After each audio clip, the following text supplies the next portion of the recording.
Vitajte späť v našej sérii tutoriálov o iMonitore. Okrem manuálneho zaznamenávania hlavných línií, popísaného v predchádzajúcom inštruktážnom videu, iMonitor ponúka aj možnosti automaticky vytvorených vodidiel, režim Guide Lock a režim riadenia hraníc.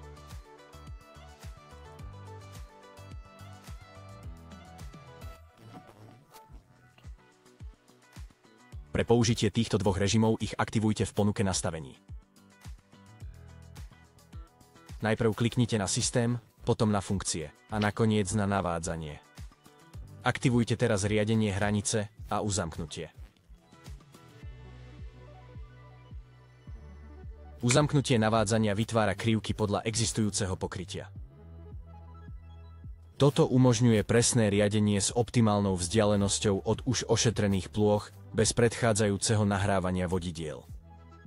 Aktivujte tento režim, buď výberom príslušnej ikony v ovládaní zobrazenia, alebo tlačidlom v ponuke.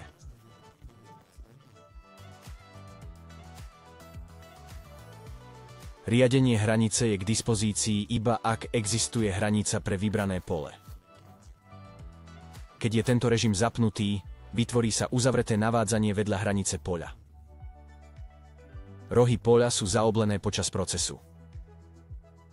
Upozorňujeme, že vnútorné hranice sa zohľadňujú v riadení hranice iba v prípade, že je aktivované zahrnutie okrajov.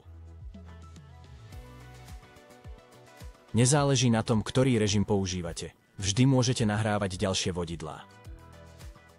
Napríklad, vďaka režimu Guide Lock môžete jazdiť paralelne s už vytvoreným pokrytím a zároveň zaznamenávať vodidlá. Vďaka tomu môžete pracovať v radoch a znížiť prekrytia alebo medzery. Týmto sa dostávame na koniec tohto tutoriálu. Pozrite si aj naše ďalšie videá s užitočnými tipmi o iMonitore.